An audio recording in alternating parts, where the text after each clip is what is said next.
The north is cold and full of whispers. The tower stands alone in the red mountains of Dorne, ancient stone, crumbling, surrounded by blood and bodies. 5 men lie dead in the sand, stark bannermen, good men.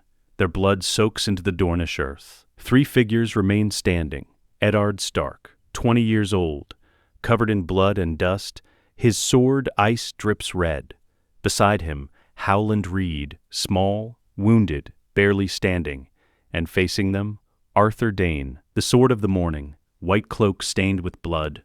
Dawn, his legendary sword of pale milky metal, gleaming in the sunlight. 2 bodies lie behind him. Ser Oswell Went, Ser Gerald Hightower, the Lord Commander of the Kingsguard, dead. Arthur's sword is raised, ready, but his eyes are exhausted, hollow. Ned raises ice. Sir Arthur, it's over. Your king is dead. Your prince is dead. The war is done. I swore an oath to guard this tower, to protect what lies within. Lyanna, my sister, she's in there. I know, then let me pass. Let me see her, please. Arthur's jaw clenches. For a long moment he doesn't move, doesn't lower Dawn. Then, slowly, he speaks. Lord Stark, before we finish this, before one of us dies, I need to know. What happened to King's Landing? Ned's face darkens. Aerys is dead. Jaime Lannister killed him. And Rhaegar's children. What about them? Tywin Lannister cloaks. Rhaenys and Aegon, murdered. The boy bashed against a wall, the girl stabbed, both dead. Robert said nothing, did nothing. He let it stand. Arthur closes his eyes. Pain crosses his face. Then the dragons truly are dead. All but one, Daenerys, smuggled to Essos with Viserys.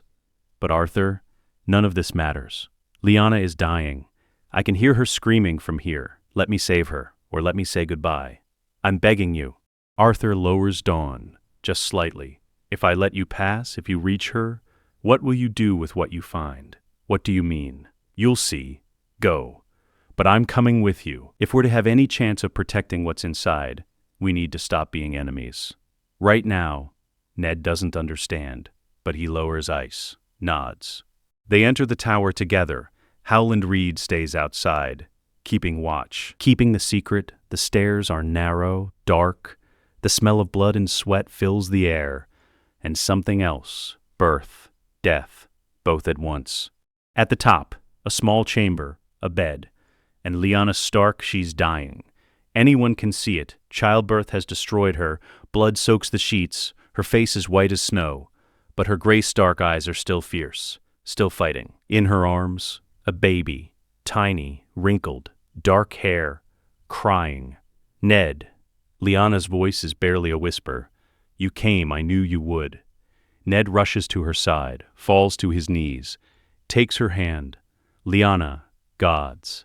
What did he do to you? Rhaegar? Stop. Her grip tightens, stronger than it should be. Listen to me, I don't have much time, and you need to understand, all of it. I'm listening. This child, his name is Jon. After Jon Arryn, he was good to you, kind. I want my son to be like that. Your son, Rhaegar's, Robert's. Ned stares. Arthur, standing in the doorway, goes very still. What?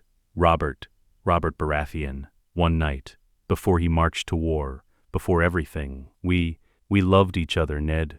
We were supposed to marry. And that night, we didn't wait. We couldn't. He was going to war. I thought he might die. I thought I'd never see him again. And then he left. And I realized I was pregnant. Ned's mind reels. You were carrying Robert's child? Then why did you disappear? Why did Rhaegar? Father would have been furious. Brandon would have killed Robert for dishonoring me before the wedding. And Robert's enemies, the Lannisters, the Targaryens still on the throne, they would have killed me to prevent a Baratheon heir. So I ran. I came here, to Dorne, to hide. And Rhaegar found you. He was riding near the tower, saw me, alone, pregnant, terrified. And instead of taking me back to King's Landing, instead of using me as a hostage, he protected me. He stationed his best knights here, Arthur, Oswell, Gerald, to keep me safe, to keep the secret. Arthur's voice is rough. She told us the truth, that the child was Robert Baratheon's. that if anyone discovered it, the boy would die. Aerys would have burned them both. Tywin would have sent assassins. We swore to protect them, to guard this tower, to let no one pass. Ned looks at the baby, at Jon, Robert's son, not a Targaryen, a Baratheon. Promise me you'll keep him safe. Robert can't know. Not yet. Not while the Lannisters have his ear. Not while Tywin is drowning him in gold and marriage alliances. They'll kill Jon if they find out. You know they will. What do you want me to do? Raise him. As yours. As your bastard. Tell everyone he's your son. From some woman you met during the war. Let Robert believe I died hating him. Let him marry Cersei Lannister. Let him think he has heirs through her. And when Jon is grown, when he's strong enough to protect himself, then you can tell Robert the truth. That he had a son with me. That I loved him. That I died bringing his child into the world. Ned's throat tightens. Lyanna, I promise. She smiles. Weak but genuine. Thank you. And Arthur, I need you to promise something too. Arthur steps forward, kneels beside the bed. Anything, my lady. Die. Arthur's eyes widen. My lady, the sword of the morning has to die. Here. Today. If you survive, people will ask questions. They'll wonder why you let Ned live. Why you didn't fight to the death. The secret will unravel. But if you die, if Dawn is returned to Starfall, if the legend ends here, then no one will ever know what we protected. You're asking me to give up my name, my honor, everything I am. I'm asking you to save my son's life. Please, when he's older, when he needs training, when he needs to become a man worthy of the throne, come back, in disguise. Teach him, raise him to be a king. But until then, be dead. Arthur looks at the baby, at Jon, then at Ned. Lord Stark, can you live with this lie, raising another man's son as your bastard, lying to your wife, your children, the entire realm? I can, for Lyanna. For this child, I'll bear the weight. Then I'll bear it with you. Arthur removes his white cloak, folds it carefully. The sword of the morning died here, defending his king's son. That's the story. Ned Stark and his men killed us all, recovered Lyanna's body. That's what the world will believe. Lyanna's breathing is shallow now, labored. Thank you, both of you. Jon, take care of my Jon. Let him know his mother loved him more than anything. We will, Ned says. I swear it. Lyanna closes her eyes. Her hand loosens in Ned's grip. One last breath, then stillness. She's gone. Ned bows his head, weeps. Arthur stands, walks to the window, looks out at the Dornish wasteland. What happens now? Arthur asks. Now we bury the dead. I'll take Lyanna home, to Winterfell, to lie beside our father and brother. You disappear, take nothing that identifies you, no armor, no sword, become someone else. And Dawn, the legend of Arthur Dayne will live forever. The man himself will fade into shadow. Arthur nods. When should I return? To train the boy? Give it 7 years, maybe 8, when he's old enough to hold a sword, old enough to understand discipline. I'll hire a master-at-arms, some wandering knight looking for work. No one will question it. Winterfell always needs fighters. What name should I use? Ned thinks. Ser Arthur of the Wolfswood, a disgraced knight from the Riverlands, fought for the Targaryens, fled after the war, seeking redemption through service. It's common enough. No one will look twice. Ser Arthur of the Wolfswood. The sword of the morning tests the name. It'll do. He looks at Jon one last time. The baby has stopped crying. He sleeps peacefully, unaware that his mother just died, unaware that 2 men have sworn their lives to protecting him. I'll see you in 8 years, Jon Snow, and when I do, I'll make you into a king. Winterfell is covered in snow, always snow. The courtyard is busy, guards train, servants work. Life continues as it always has. Jon Snow stands in the yard, 7 years old, small for his age, dark hair, gray eyes. He's watching the older boys train. Robb Stark, Theon Greyjoy. They're swinging practice swords, laughing, playing. Jon wants to join them, but Robb's mother, Lady Catelyn, is watching from the gallery. Her eyes are cold, disapproving. She hates Jon, has always hated him, because he's Ned's bastard, a stain on the Stark honor. Jon, a voice calls. Robb, grinning. Come spar with us. Jon hesitates, looks at Lady Catelyn. She shakes her head once, sharp, clear. I can't. I have duties. Duties? You're 7, Rob laughs, but there's confusion in his eyes. He doesn't understand why his mother hates his brother. Jon walks away, heads toward the kennels. That's where he spends most of his time, with the dogs. They don't care that he's a bastard. They don't care that Lady Catelyn wants him gone. He's feeding the hounds when a shadow falls across him. Jon looks up. A man. Tall, lean, dark hair touched with gray, maybe 40 years old. He's wearing simple traveler's clothes. A sword at his hip, his eyes are sharp, watchful, the eyes of a warrior. You're Jon Snow. It's not a question. Yes, Ser. Who are you? Ser Arthur. Of the Wolf's Wood, I've come seeking employment as a master at arms. Is Lord Stark available? Jon's eyes widen. You're a knight. I was, once. Before the war, I fought for the wrong side. And when Robert Baratheon won the throne, men like me had to disappear or die. I chose the former. You fought for the Targaryens? I did, and I lost everything because of it. My lands, my title, my honor, all I have left is my sword, and the knowledge of how to use it. So I wander, offering my services to lords who need fighters, men who don't ask too many questions about the past. Jon studies him. There's something about Ser Arthur, something that makes Jon stand straighter. Pay attention.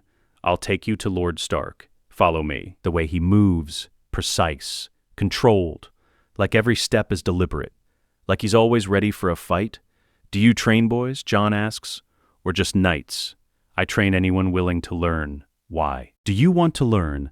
Lady Catelyn says bastards shouldn't train with trueborn sons. That I should know my place. Ser Arthur's jaw tightens.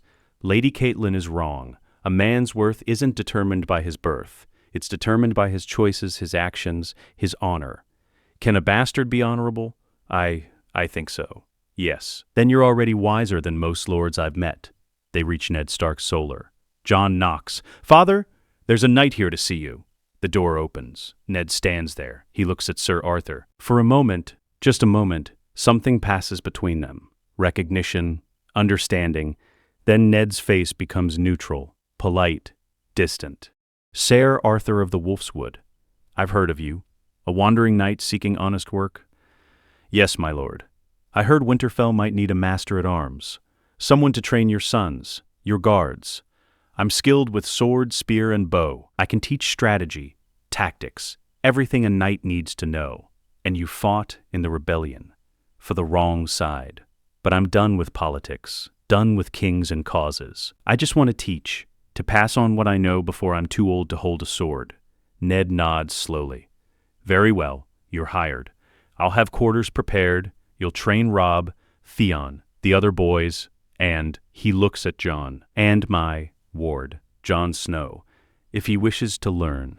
Jon's heart leaps. I do. I want to learn. Ser Arthur looks down at Jon, and for the first time he smiles, just slightly. Then we start tomorrow, before dawn. In the God's Wood, bring a practice sword, and be prepared to work harder than you've ever worked in your life. I will. I promise. Good. Dismissed. Jon runs off, excited, energized. He doesn't see the look Ned and Arthur exchange, the silent conversation that says, it's time. The boy is ready. Let's begin. It's still dark. The God's Wood is silent, except for the wind through the trees. The heart tree watches with carved red eyes. Jon arrives early, shivering. He's wearing training clothes, holding a wooden practice sword. It's too big for him, too heavy. But he's determined. Ser Arthur appears from the shadows, silent, like a ghost. You're early. Good. Punctuality is the first lesson. A knight who arrives late arrives dead. Yes, sir. Don't call me sir, not here, not when we're alone. Here, I'm just Arthur, your teacher, nothing more. Understood? Yes. Arthur. Now, let's see what you know. Attack me. You heard me. Swing your sword. Try to hit me. Don't hold back. Don't worry about hurting me. You won't. Jon raises the wooden sword, swings, clumsy, slow. Arthur sidesteps easily. Jon swings again, misses again, again. Every time Arthur is already gone, moving like water, effortless. Stop. Arthur's voice is calm. You're swinging like you're chopping wood. That's not swordplay, that's butchery. A sword is an extension of your body, not a tool, not a weapon, an extension. Every movement should be deliberate, precise, economy of motion, no wasted energy. Again, but this time, don't think about hitting me. Think about where your blade needs to be, where I will be. Anticipate, then move. Jon tries. It's still clumsy, still slow, but slightly better. Arthur nods. Better. Not good, but better. That's all I ask, improvement. Every day, every hour, you will never defeat me, not in a year, not in 5. Maybe not in 10, but you will become better than you were yesterday. That's the only competition that matters. Not beating me, not beating Rob, beating yourself. Understood. Yes. Good. Now we run. 3 miles around the perimeter of Winterfell. Then we come back here and drill. Forms, footwork, balance. No actual fighting yet, you're not ready. You need to build the foundation first. The house comes later. Clear? Clear. They run. Jon struggles to keep up. Arthur doesn't slow down, doesn't offer encouragement. Just runs, and expects Jon to follow. By the time they return to the God's Wood, Jon is exhausted, gasping. His legs burn. His lungs scream. But Arthur doesn't let him rest. They drill. Over and over. Footwork. How to stand, how to move, how to pivot, how to keep balance. It's boring, tedious. Not the exciting swordplay Jon imagined. But Arthur is relentless. Again, again, again. Hours pass, the sun rises, the castle wakes. Finally, Arthur calls a halt. Enough, go, eat, rest, be back here tomorrow. Same time, every day, no exceptions, rain, snow, sickness. Unless you're dying, you train. If you miss a session, we start over from the beginning. Understood? Jon stumbles away. Every muscle hurts, but he's smiling, because for the first time in his life, someone is treating him like he matters, like he has potential, like he's not just a bastard to be hidden away. He doesn't know that Arthur Dayne, the greatest swordsman in Westeros, is training him. He doesn't know that every technique, every drill, every lesson is designed to turn him into a king. He just knows that he wants to be better, and Arthur is going to make him better. No matter how much it hurts, 7 years later, Jon Snow is 14 years old. He's grown, taller, lean but muscled. His face still has Lyanna's features, stark features, but his build is Robert's, strong, powerful. He stands in the training yard, facing 3 opponents. Older boys, 16, 17, they're grinning, confident. This is supposed to be a demonstration. For visiting merchants, show them how well Winterfell trains its fighters. Jon holds a blunted longsword, real steel, not wood. He's been training with live blades for 2 years now, Arthur insisted. Begin, Ser Roderick Castle shouts. The master at arms, a good man, but he doesn't train Jon anymore. That's Arthur's job. The 3 boys attack. Jon doesn't panic, doesn't rush. He moves like Arthur taught him, like water, flowing between their strikes. His sword is a blur, precise, economical. Every movement serves a purpose. No wasted motion, no flourish, just efficiency. He disarms the first boy, taps the second across the ribs, hard enough to bruise but not break. The third comes at him from behind. Jon hears the footsteps, spins. His sword stops an inch from the boy's throat. Yield. The boy yields. The yard erupts in applause. The merchants are impressed. Robb Stark, watching from the gallery, is grinning, proud of his brother. But Lady Catelyn is not smiling. She's watching Jon with suspicion, with fear. What lord's bastard fights like that? What bastard moves like a trained knight? Jon sheathes his sword, bows to Ser Roderick, then walks toward the God's Wood, where Arthur is waiting, where he always waits. Arthur stands beneath the heart tree, watching, evaluating. When Jon approaches, he nods. Once. You're getting better. Thank you. Don't thank me. You did the work. I just pointed you in the right direction. Arthur pauses. But you're still pulling your strikes. I saw it. When you had that boy at your mercy, you hesitated. Why? He yielded. After you could have killed him, in a real fight, that hesitation costs you your life. Or worse, the lives of the people you're trying to protect. Do you understand? Yes. Do you? Because I don't think you do. You're too gentle, Jon, too merciful. That's good for a lord, maybe even for a king, but it's death for a warrior. You need to learn when to be kind and when to be ruthless. And right now, you're kind all the time. Jon's jaw clenches. I'm not like the other boys. I don't want to hurt people for sport. I'm not asking you to. I'm asking you to recognize that sometimes hurting people is necessary, to protect the innocent, to stop the wicked, to survive. Arthur's voice softens, just slightly. I know it's hard. I know you want to be good, but the world doesn't reward goodness, Jon. It rewards strength, and sometimes strength means doing things you hate, things that keep you awake at night. Can you do that? When the time comes? Jon doesn't answer, because he doesn't know. He's 14, he's killed animals, hunted deer, wolves, but he's never killed a man, never had to make that choice. I don't know, Jon says honestly.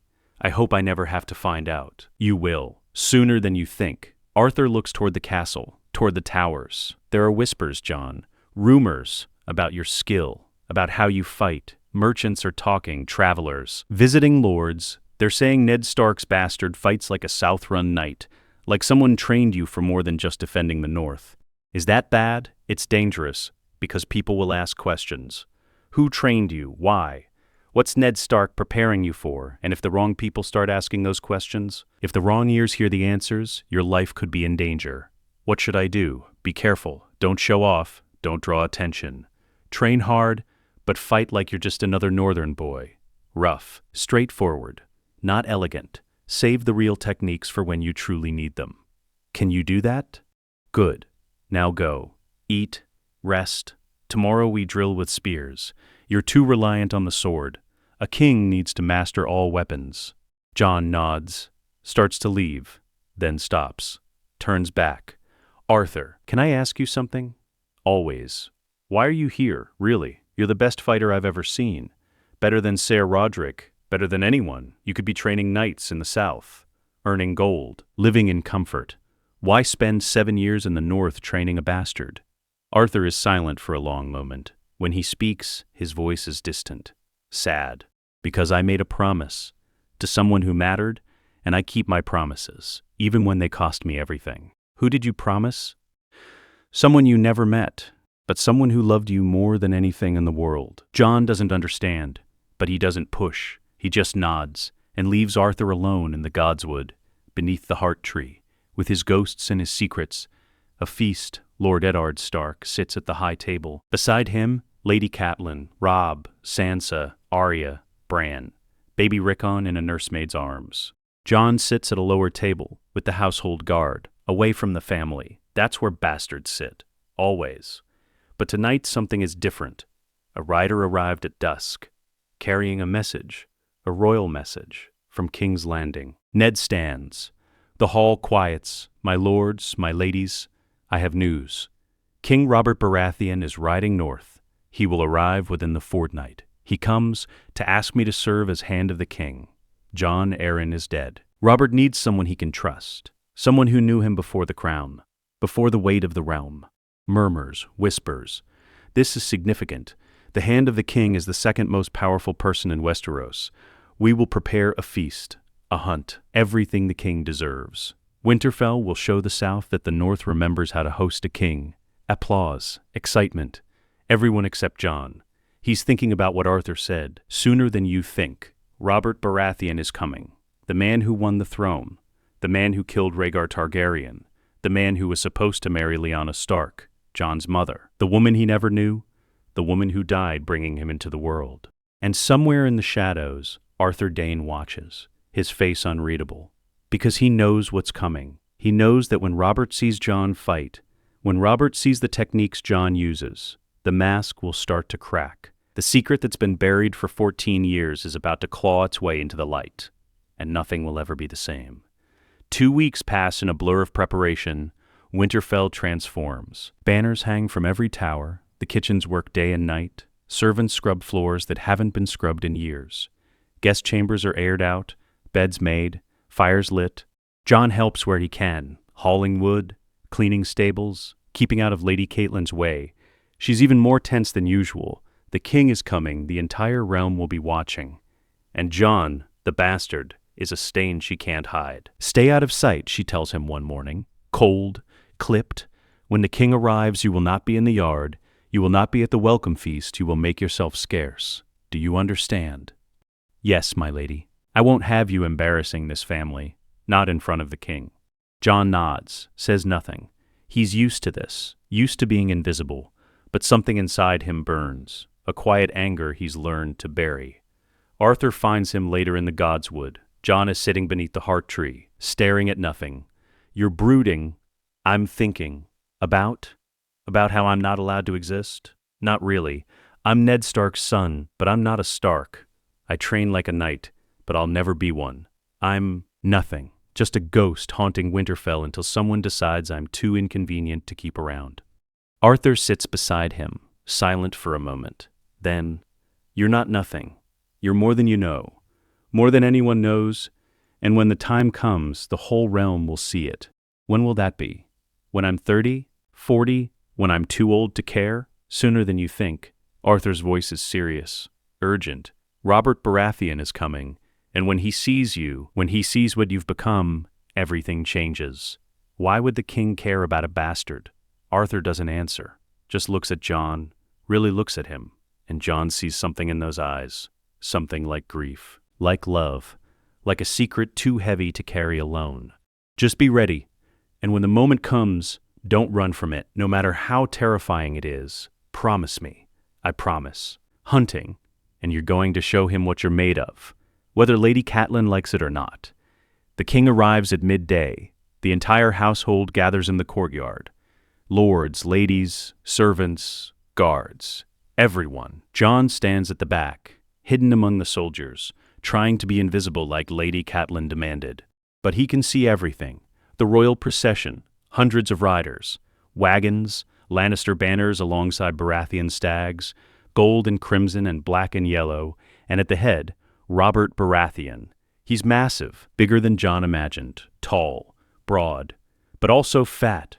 His armor strains against his belly. His face is red from drinking, black hair and blue eyes. A beard going gray, he dismounts, walks toward Ned. The two men stare at each other. Then Robert grins, opens his arms. "Ned, you haven't changed at all. Still got that stick up your ass." "Your Grace."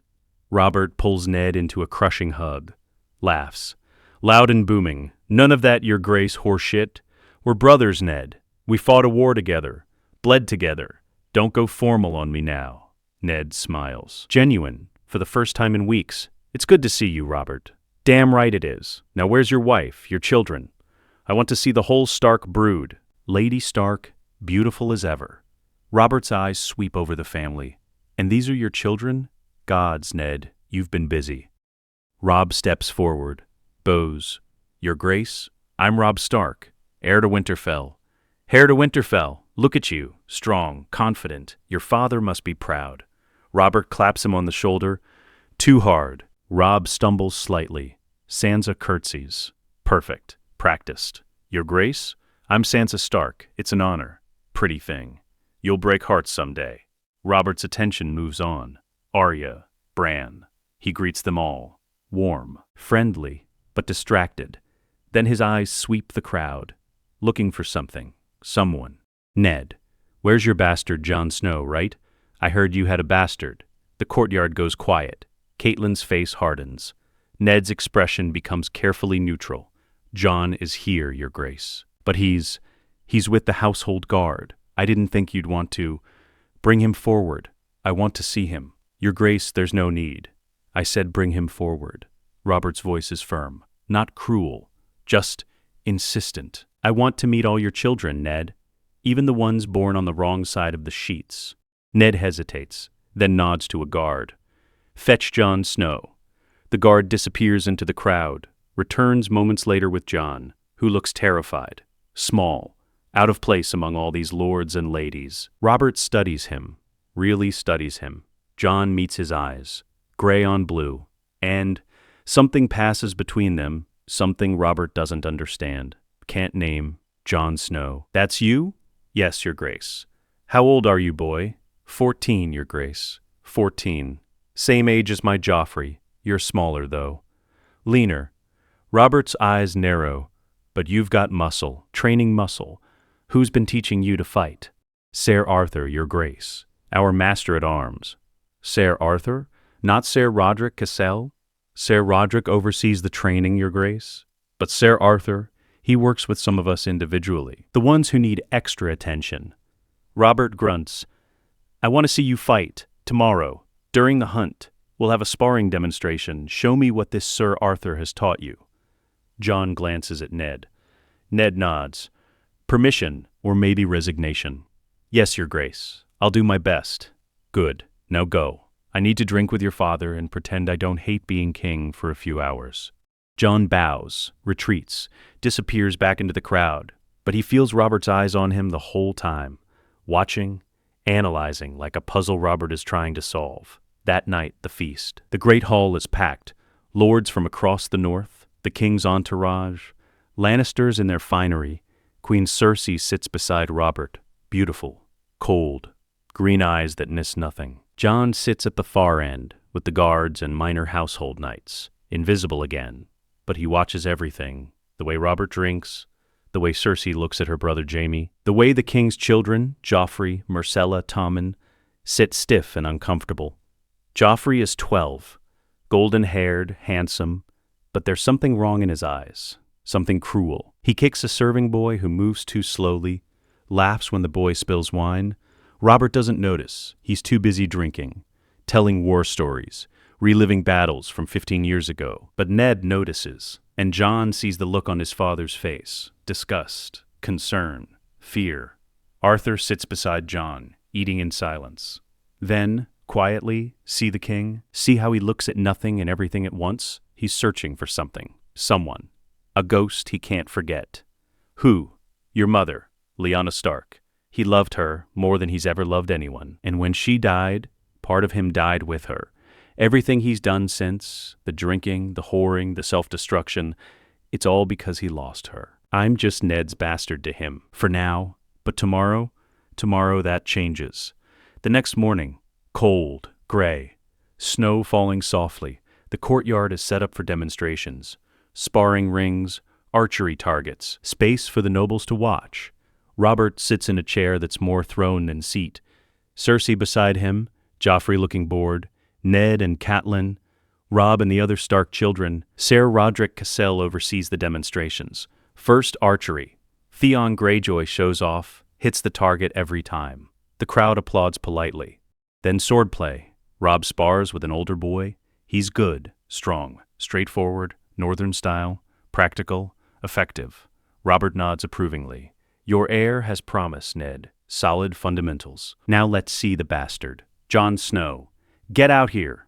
Jon steps into the ring. He's wearing simple training leathers, no armor, just a blunted long sword in his hand. Across from him, 3 older boys, 16, 17, bigger, stronger. Ser Roderick frowns. Your grace, this might be uneven. Jon is skilled, but 3 opponents. I want to see what he can do under pressure. Begin. The 3 boys attack. Coordinated. They've trained together. They know how to work as a unit. Jon doesn't panic, doesn't rush. He moves. And Robert sees it. Sees the way Jon's feet shift. The pivot. The angle of the blade. The wrist twist into a pommel strike that disarms the first boy in seconds. Robert's eyes widen. That move. He's seen it before. Years ago, at a tourney in King's Landing, Arthur Dayne versus Barristan Selmy. The Sword of the Morning used that exact technique. Jon flows between the other 2 boys. His sword is a blur. Precise, economical. No wasted motion. He taps one across the ribs, hard enough to bruise but not break. Spins. Catches the third with the blade at his throat. Yield. The boy yields. The crowd erupts in applause. But Robert isn't applauding. He's staring, his face white, hands gripping the armrest of his chair. Because that wasn't northern swordplay. That was Kingsguard technique, water dancer precision with knightly power. The style of a legend. Robert stands. Stop. The yard goes silent. Jon lowers his sword, confused, worried he's done something wrong. Robert walks down the steps, crosses the yard, stands in front of Jon, towers over him. Who trained you? His voice is low. Dangerous. Who taught you to fight like that? Ser Arthur, your grace. I told you yesterday he's our master at arms. Ser Arthur, of the Wolf's Wood. A wandering knight. Robert's eyes are wild. Where is he? I want to see him now. Where is he? A figure emerges from the crowd. Tall, lean, dark hair touched with gray. He walks with the measured grace of a man who's spent his life perfecting every movement. He stops in front of Robert, looks him in the eye, and removes his hood. Robert staggers back, like he's been struck. No, you're dead. I know you're dead. Ned told me he killed you at the Tower of Joy. Arthur's voice is calm, steady. Your Grace, you're Arthur Dayne, the Sword of the Morning. I saw you fight, at tourneys, in melees. I know your style, I know your moves, and I just saw them in that boy. Robert points at Jon, shaking. How? How are you alive? Why are you here? What is this?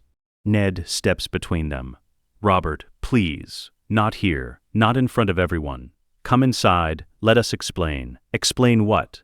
That you've been hiding the greatest knight in the 7 kingdoms for 15 years? That you lied to me? That Robert's eyes go to Jon again, and something clicks, the gray eyes, the dark hair, the lean build that will one day be powerful. No, it can't be. He's not yours, is he?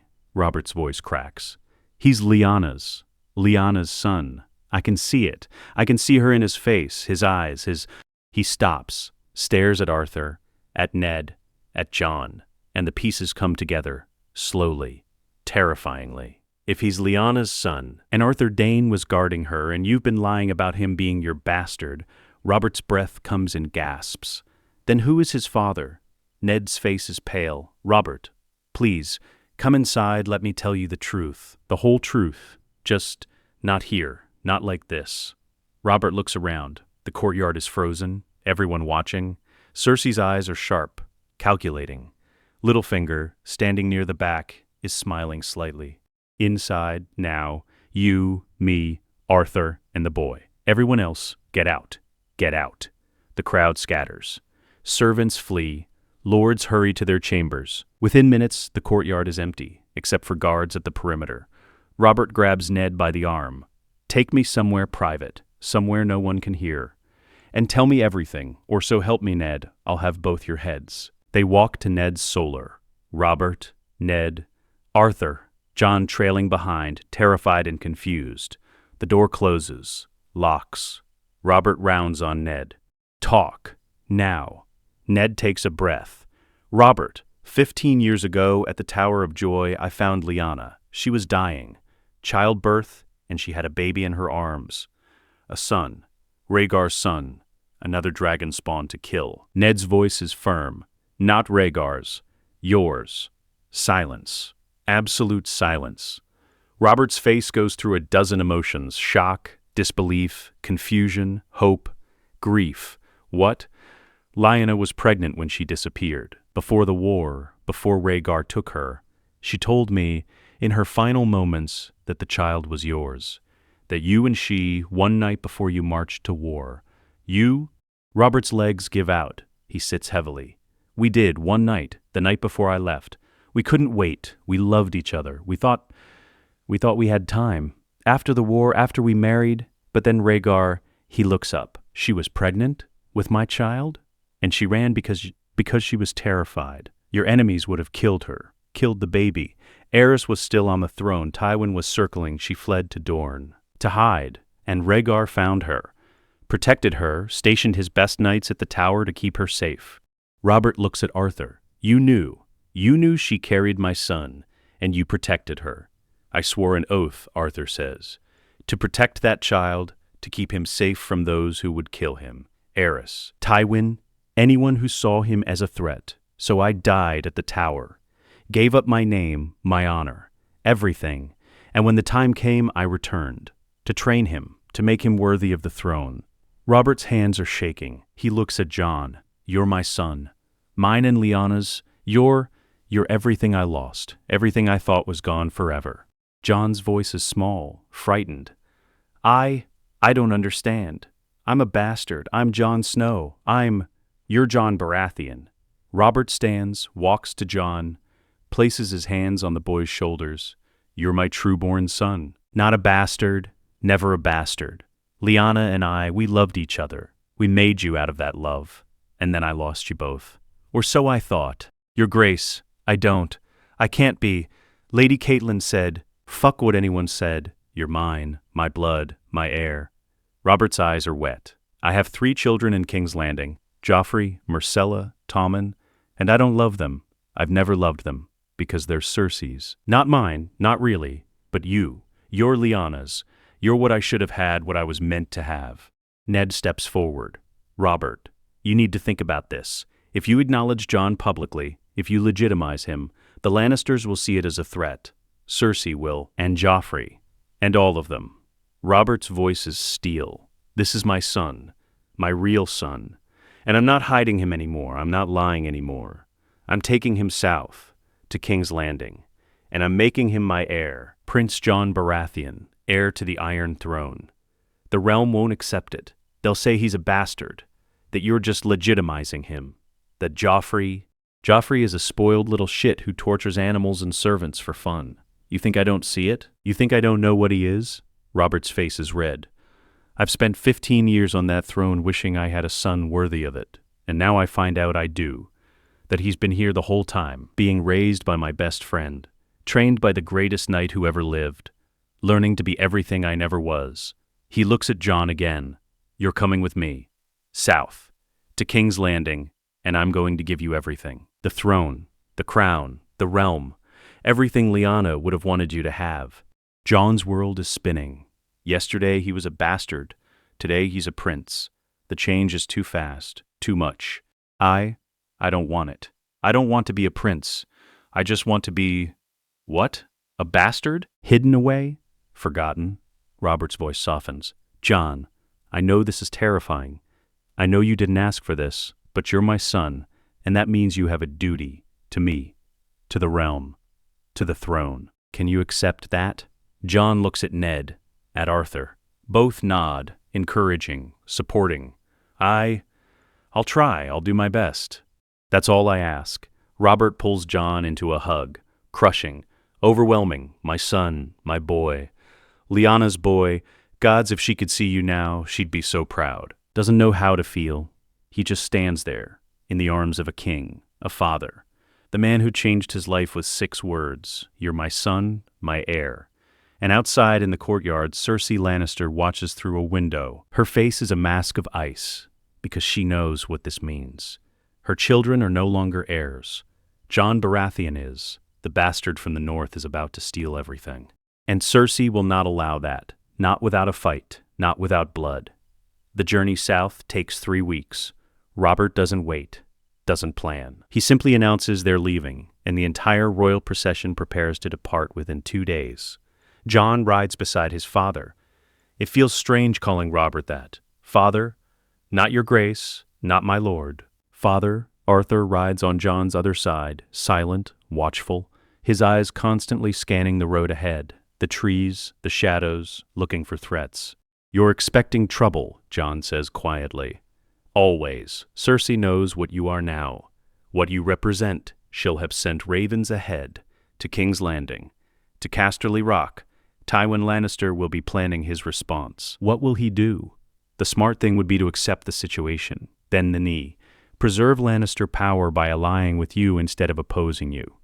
Arthur's voice is grim, but Tywin isn't just smart. He's proud, and he's spent 15 years positioning his grandchildren to inherit the throne.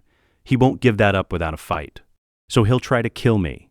He'll try to kill all of us. You, Robert, me, anyone who stands between Joffrey and the crown. Jon's hand moves to his sword, a real sword now, not blunted. Sharp steel, castle forged. Arthur gave it to him before they left Winterfell. I've never killed a man. I know, but you will. Probably soon. Are you ready? No. The day you're ready to kill is the day you become dangerous in the wrong way. Fear keeps you human, keeps you merciful. Never lose that. They ride in silence for a while. Then Jon asks, what was she like? My mother, Lyanna. You knew her. You protected her. What was she really like? Arthur's face softens, just slightly. She was fire and ice, wild and fierce, but also gentle. She hated injustice. Couldn't stand seeing the strong prey on the weak, that's why she ran. not just because she was pregnant, but because she knew if Aerys discovered her, he'd use her as a hostage, a weapon against Robert. And she'd rather die than be used like that. At the tower? Yes. The maesters told her the birth was going wrong, that she'd bleed out, she could have tried to save herself, let the baby die. But she chose you. She fought through the pain, through the blood, until you were born. And then she made Ned and me promise to protect you, to keep you alive, to make you into someone worthy of the throne. Jon's throat tightens. I don't feel worthy. No one does. That's what makes them worthy. The ones who want power are the ones who should never have it. He's been drinking less these past weeks. Still drinks, but not the constant destructive binge drinking Jon saw at Winterfell. He's trying. That much is clear. What are you two gossiping about back here? Plotting my downfall already? Just discussing strategy, Your Grace, Arthur says. Formal. Correct. Even though they're alone on the road. Don't give me that, Your Grace, horseshit, Arthur. We're not in court. It's just us. Just Robert's voice trails off. Just call me Robert, please. I've spent 15 years surrounded by people who want something from me, who see the crown, not the man. I don't want that with you, with either of you. Arthur inclines his head. As you wish, Robert. Better. Robert looks at Jon. How are you holding up? I know this is all happening fast, too fast probably, but I couldn't stay in Winterfell, couldn't be that close to where Lyanna died and not think about what I lost, what I almost lost forever. I'm managing. Arthur's been teaching me about politics, about what it means to be a prince. Good, because you're going to need it. Cersei, Robert's face darkens. She's going to fight this, fight you. She'll use every weapon she has. Charm, manipulation, her father's gold and armies, maybe even poison or blades in the dark. You can't trust her, can't ever let your guard down around her. Why did you marry her? If you loved my mother so much, why marry a Lannister? Robert is quiet for a long moment, because I was drunk on grief and rage. Because Lyanna was dead and I didn't care about anything anymore. Because Tywin offered me the richest match in the realm, and I thought maybe it would fill the hole Lyanna left. But it didn't. It just made it bigger. Cersei hates me. I hate her. We've been poisoning each other for 15 years. And now, he looks at Jon. Now I have a chance to fix it, to give the throne to someone who deserves it, someone Lyanna would have been proud of. What if I'm not? What if I fail? Then you fail, but you'll fail trying to do the right thing. That's more than most kings can say.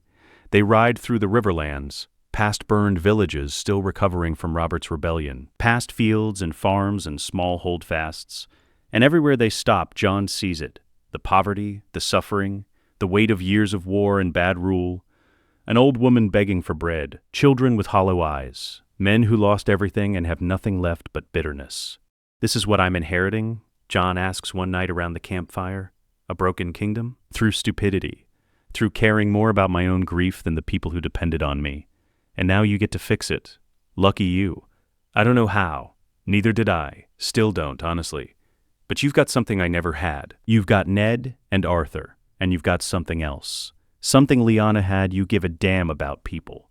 About justice. About doing the right thing even when it's hard. That's worth more than all the political cunning in the world. Jon wants to believe that. But he's terrified. 14 years old and about to become the heir to 7 kingdoms. About to face enemies who want him dead. About to step into a role he never asked for and doesn't know how to fill. Arthur sees his face. You're thinking too much. Stop. Just focus on the next step. Then the next one. Then the next. Don't try to see the whole staircase. Just take it one step at a time. And if I fall, then I catch you. That's what I'm here for. They reach the Crossroads Inn, a waypoint where the King's Road meets the road to the Vale. Robert decides to stop for the night. Proper beds, hot food, a chance to rest before the final push to King's Landing.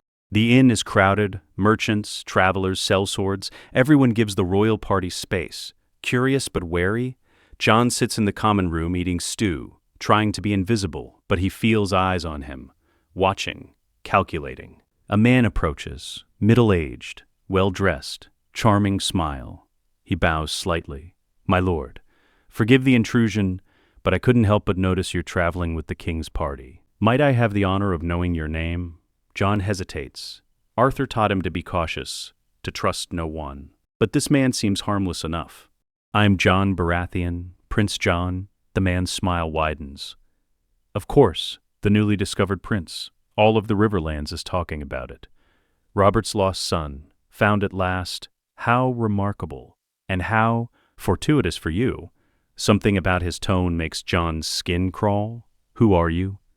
Petyr Baelish, master of coin for the small council, though most call me Littlefinger. A childhood nickname. Charming, isn't it? Jon recognizes the name. Arthur mentioned him. Varys too. Men who play the Game of Thrones. Men who smile while they sharpen their knives. What do you want? Nothing. Simply to welcome you to the world of politics. It's a dangerous place for someone so young, so inexperienced, but I'm sure you'll learn quickly. Or Littlefinger's smile doesn't reach his eyes. Or you'll die. One or the other.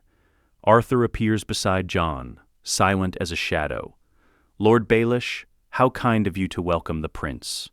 Now leave, before I remember that I don't like you. Littlefinger's smile falters, just for a moment, then he bows. Of course, Ser Arthur. No offense meant. I was simply being friendly. You're never simply anything. Go. Littlefinger leaves, but Jon sees the look in his eyes.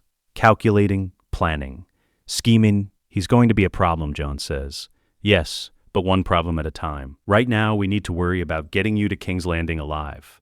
Everything else can wait. That night, Jon can't sleep. He lies in his bed, staring at the ceiling, thinking about everything that's changed, everything that's about to change. A knock at his door.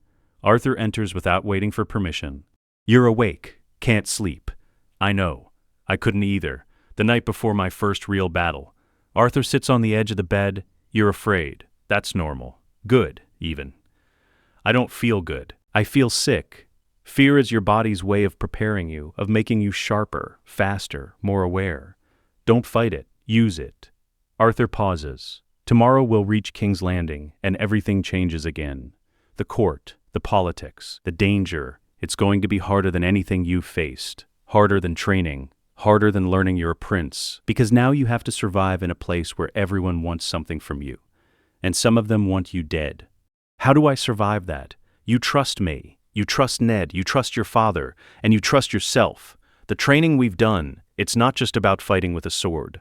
It's about reading people. Understanding their motives, seeing the threats before they strike. You've been training for this your whole life, even if you didn't know it. Arthur, can I ask you something? Being the sword of the morning, having a legend, all of it. Do you regret trading that to train me? Arthur is quiet for a long time. When he speaks, his voice is soft, honest, every day. But I'd do it again, because Lyanna asked me to, because you deserve a chance at life. At the throne, at being the king this realm needs. And if my sacrifice, my name, my honor, my legacy is what it takes to give you that chance, then it's worth it. Every moment of it. I swear, I'll be the king you and my mother wanted me to be. I know you will. Now sleep. We have a long day tomorrow, and you'll need your strength. Arthur leaves. Jon lies back down, and this time he sleeps. King's Landing appears on the horizon. Massive, sprawling. 500,000 people crammed into a city that stinks of piss and smoke and desperation. The Red Keep looms above it all. Red stone. Iron spikes. The seat of kings. Jon's heart pounds as they ride through the gates. The streets are packed. People cheering, throwing flowers, calling Robert's name. But Jon sees the other faces too. The suspicious ones. The hostile ones. The ones that look at him and see a threat. A usurper. An obstacle. They reach the Red Keep, dismount in the courtyard, and waiting for them is Cersei Lannister. She's even more beautiful than Jon remembered from Winterfell. Golden hair, green eyes, wearing a dress that costs more than most people earn in a lifetime. But her eyes are ice, pure ice. Husband, you've returned, and you've brought company. Robert's voice is hard. Cersei, we need to talk, privately, in the throne room, now. Of course, though I suspect I already know what this is about. Your bastard from the north. He's not a bastard. He's my son, my heir, and you will address him as Prince Jon, or you won't address him at all. Cersei's smile is cold, dangerous. As you command, your grace. Prince Jon, welcome to King's Landing. I do hope you enjoy your stay, however brief it may be. She walks away, every movement calculated perfect. That, Arthur murmurs, was a threat. I know, Jon says. What do? We get you crowned. Publicly. Officially. Make it so difficult to remove you that even the Lannisters will think twice. Robert summons the small council. Every major lord in the city. The faith. Everyone who matters. The throne room is packed. Hundreds of people, all watching as Robert climbs the Iron Throne. Sits. Looks out at the assembled realm. My lords, my ladies, I have an announcement. One that will change the succession. The future of the realm, the very nature of House Baratheon, both watching with predatory intensity. 15 years ago, I lost the woman I loved, Lyanna Stark. I thought she died because of Rhaegar Targaryen, that he kidnapped her, raped her, killed her, and I've spent 15 years mourning her, hating the Targaryens, destroying myself with grief. Robert's voice cracks slightly. But I was wrong. Lyanna didn't die because of Rhaegar. She died bringing my son into the world. A son I never knew existed. A son who was hidden, protected, raised in secret until now. He gestures. Jon steps forward, climbs the steps, stands beside the throne. This is Jon Baratheon, my trueborn son with Lyanna Stark, conceived the night before I marched to war, hidden for his own protection, trained by the greatest knight who ever lived, and now he's here, where he belongs. The room erupts, shouts, gasps, protests. Cersei's voice cuts through. This is madness. You're claiming a bastard, a boy who could be anyone. Where's the proof? Where are the witnesses? Arthur steps forward, removes his hood, and the room goes silent, because every lord recognizes that face, that legend. I am Arthur Dayne, the Sword of the Morning. I was at the Tower of Joy when Lyanna Stark died. I heard her final words. I swore an oath to protect her son, Robert's son, and I have kept that oath for 15 years. This boy is who Robert says he is. His blood, his heir, and anyone who challenges that challenges me. The silence is deafening, because Arthur Dayne doesn't make threats, he makes promises, and his promises are written in blood. Robert stands, removes his crown, places it on Jon's head. It's still too big, still slips down, but Jon stands tall, meets the eyes of the assembled lords, doesn't flinch. I proclaim Jon Baratheon my heir, Prince of the Seven Kingdoms, and when I die, whether that's tomorrow or 30 years from now, he will sit this throne, he will rule this realm, and he will be a better king than I ever was. This I swear. Before gods and men, one by one the lords kneel, not all of them, not happily, but enough to make it real, to make it binding. Jon Baratheon is the heir, and nothing will change that, except death. 3 days later, Jon stands on the battlements of the Red Keep, looking out at the city, at the chaos and beauty and horror of it all. Arthur finds him there. You're brooding again. About how many people want me dead? Cersei, Tywin, probably half the lords in the realm. How do I survive this? By being smart, by trusting the right people, by never letting your guard down. Arthur pauses, and by remembering that you're not alone. You have Robert, you have Ned, you have me. We won't let you fail, but what if you can't protect me? What if... A scream, from inside the keep, then another, shouts. The clash of steel. Arthur's sword is out instantly. Stay behind me. Don't move unless I tell you to. They run toward the noise, toward the king's chambers. The hallway is chaos. Guards fighting. Men in Lannister colors attacking, trying to reach Robert's room. Arthur moves like water, like death. His sword is a blur. 3 men fall in seconds. 4, 5. Jon draws his sword. A Lannister soldier charges him. Jon doesn't panic, doesn't freeze. He moves like Arthur taught him. The disarm, the pivot, the strike to the throat. The man falls, dead. Jon has killed his first man. And there's no time to think about it, no time to process. Just survival. They reach Robert's chambers, the door is barred, guards outside. Dead. Blood everywhere. Arthur kicks the door open. Inside. Robert. Fighting 3 assassins, he's wounded. Bleeding, but still fighting. Jon and Arthur enter. The battle is brutal, fast. Merciless. When it's over, 6 bodies lie on the floor. All wearing Lannister colors. Robert slumps against the wall, breathing hard. Well, that was exciting. Arthur examines his wounds. You're cut. Badly. We need a maester. I've had worse. At the Trident, at Storm's End, This is nothing. But his face is pale. He's lost a lot of blood. Jon kneels beside him. Cersei? Who else? She's not subtle, never has been. Robert coughs, red on his lips. Jon, listen to me. This is just the beginning. They're going to keep coming. Keep trying. Until you're dead or I'm dead or both of us are. You need to be ready. I'm not ready. I'm 14. I just killed my first man, and I can barely stand. How am I supposed to be ready for this? You won't be. Not really. But you'll survive anyway. Because you're my son. And Lyanna's. And you're stronger than you know. The maesters arrive. They tend to Robert's wounds, stitch him up, give him milk of the poppy for the pain. And Jon stands in the corner, covered in blood, his sword still in his hand. Arthur puts a hand on his shoulder. You did well. You survived. You protected your father. You became a warrior. I killed a man. Yes. And you'll kill more before this is over. I'm sorry. I wish I could spare you this, but I can't. This is what it means to be a prince, to fight for your throne, to survive in a world that wants you dead. Jon looks at the bodies, at the blood, at his father lying pale and wounded. I don't want this. I don't want the throne. I don't want any of it. I know. But you're going to take it anyway, because the alternative is letting people like Cersei win, letting cruelty and ambition rule instead of honor and justice. Can you do that? Jon's hands shake, but he nods. I can, I will. Good. Now come on. We need to secure the keep, find out who else is involved, and make sure this never happens again. Arresting Lannister guards, questioning servants, finding the conspiracy, and at dawn, Ned Stark arrives with the truth.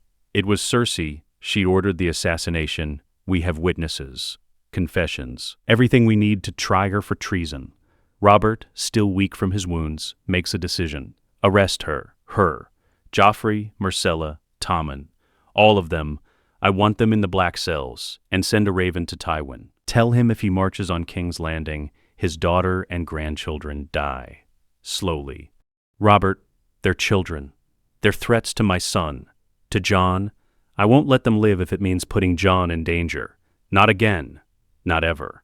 Ned looks sick, but he nods. I'll give the order. The arrests happen that night. Cersei screaming threats, Joffrey crying, the other children terrified and confused.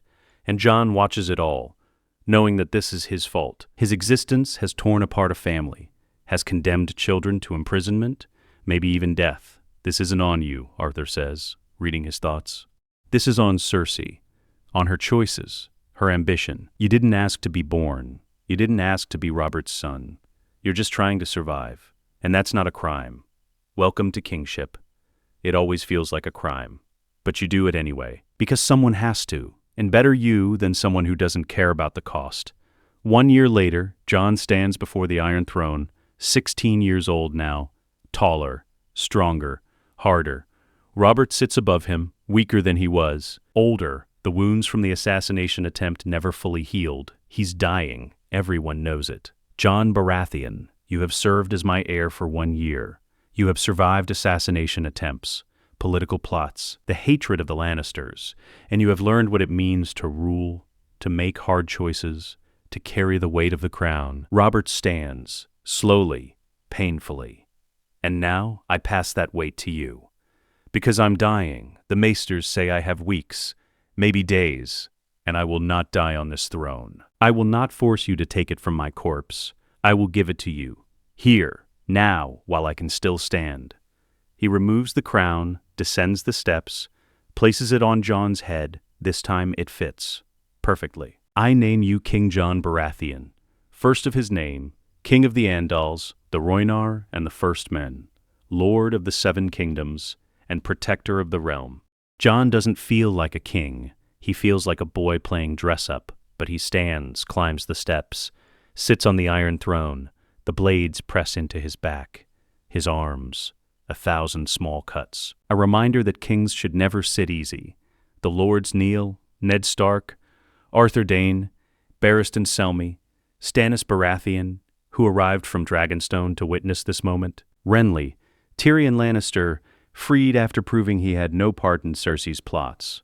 And Jon looks out at them all, at the realm he's inherited, the broken, bloody, beautiful realm. I accept this crown. this burden. And I swear to you all, I will be the king my mother would have wanted. I will rule with justice, with mercy, with honor, and I will fix what's been broken, no matter how long it takes." The room erupts in applause. Not everyone means it. Not everyone accepts him, but enough do, enough to make it work. Robert dies 3 weeks later, peacefully, in his sleep. His last words to Jon, "Make Lyanna proud. That's all I ask." Jon buries him beside Lyanna in Winterfell, 2 lovers reunited in death, even if they were apart in life. And when he returns to King's Landing, he gets to work, rebuilding the realm, strengthening the Night's Watch, rooting out corruption, making alliances, fighting enemies. It's hard. Harder than anything he's ever done. Harder than training. Harder than surviving assassination attempts. But he does it, day by day, step by step, with Arthur beside him as Lord Commander of the Kingsguard, with Ned as hand, with allies and enemies and everything in between. King Jon the Just, they call him. The Winter King, the boy who became a man who became a legend. And in the north, in the crypts of Winterfell, Lyanna Stark rests beside Robert Baratheon. Her son rules the 7 kingdoms, rules them well, rules them with honor, everything she died for, everything she hoped for, everything she loved, made real. Let us know what you'd like to see next. The end.